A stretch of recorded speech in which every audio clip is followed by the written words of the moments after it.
Mga kaibigan, isang magandang gabi sa lahat. Especially to all my organic followers, no? Viewers, organic viewers, and those people not yet followed in our Facebook page, in our TikTok, in our YouTube channel, mga kaibigan. May sasagutin naman tayong tanong dito ngayon. It's all about live-in partner out there, no? Kasi yan po ang karamihan ngayon na nangyayari po dito sa ating bansa sa Pilipinas, no? There is a lot of the live-in partners here. Mayroong tanong dito, mayroon bang batas or yung batas natin sa Pilipinas nagkukonsidera ba ng mga live-in partners na pwede ba magiging considered sila as a marriage in the absence of the exceptions of the marriage license, balibaga, or the solemnizing, ganun, mga kaibigan. So, ang tanong na yan, no, parang maahin tulad natin sa nangyayari kay ngayon, no, na patok-patok na ngayon doon sa social media, sa Facebook, mayroon akong nababasa doon at mga iba't ibang uri ng komento. Yung komento ho ninyo, based on your opinion, because opinion, we are not considering that is a mistake or wrong. They are considered as goods to be true, mga kaibigan.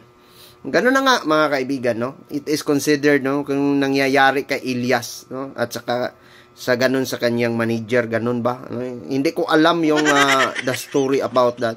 Pero mayroong nag-share, tinatag sa akin, at mayroong nagtatanong. Ganito yan, mga kaibigan. Pwede yan. Basta matagal na ho kayong nagiging live-in partner. No? There is a specific requirements by the law. The Philippines law is considered in that. Even the lawyers or anything expert out there, magtatanong-tanong lang kayo dyan. The law is allowing that, mga kaibigan. No?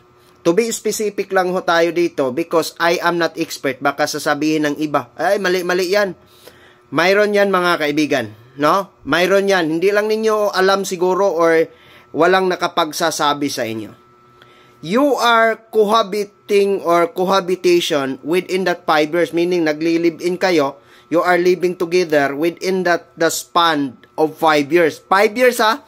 Huwag kayong maiilang dito. 5 years lang ang hinahanap ng batas natin. Under of the family code here in the country, here in the Philippines. Under of the Article 34 of the family code. There is specific requirements.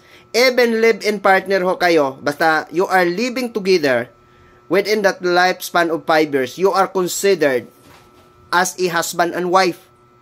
In the absence, exceptions to the marriage license. Ito po, mga kaibigan. There is a specific requirements. Pwede nang walang pari-pari dyan na pastor-pastor basta there is a proof. You can provide the number 1 is mga kaibigan, number 1 requirements dito is affidavit of cohabitation, no? Affidavit of cohabitation, ha? Basta after 5 years or the 5 years, mga kaibigan. Second is proof of the 5 years cohabitation. Then, birth certificate, sinumar, and another documents, number 5, ganun, mga kaibigan. And then, number 6, punta kayo sa registrar or in your nearest or in the local registrar. And then, to seek another documents. Basta yung pinaka-basic yung sinasabi ko, yun, mga kaibigan. And then, number last is yung pinaka-last, to seek a legal advice, no, mga kaibigan, through the expert. Sino naman nagsasabi ng gano'n na hindi pwede, wala kayong certificate of license, marriage, basta nag-ipon na mo, no, paminaw, basta nag-ipon na mo, sulod sa 5 katuig, under of the article, Article 34 of the Revised Penal Code naman hinoon, Article 34 of the family code here in the country, here in the Philippines. Much the better siguro pupunta kayo sa mga family court in the RTC, no?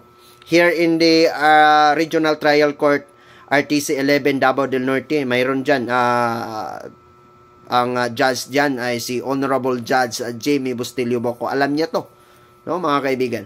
Basta, within the lifespan of 5 years, you are considered a husband and wife in the exemptions of the marriage license, no? You can provide lang the requirements, no? Number 1, yung sinasabi ko, mga kaibigan, affidavit of cohabitation, proof of 5 years cohabitation. Third is birth certificate. 4 is yung SENUMAR and another documents. Punta kayo doon sa registrar ninyo, magtatanong kung mayroon pa bang ibang dokumento ho dito. Basta lahat-lahat na, yung mga IDs natin, ganun, mga kaibigan. No? Sino naman nagsasabi ng ganun? Sige. You can provide your idea. It is my idea. It is not based on my opinion, but it is based on the provided legal. Magiging legal ho tayo. It is because the law will provide on it. No, under of the family code here in the country, that is the law. Article 34.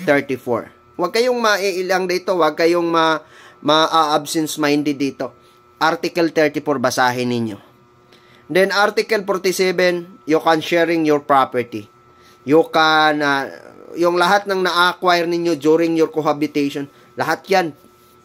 Hatian kayo diyan pag may nangyayaring hindi maganda po, mga kaibigan. You have the right, especially yung babae. No? Ganun no. Sabi, wala kang papel, ganun. In the absence of the knowledge about law, ganun ho ang sasabihin ng mga taong walang alam sa batas.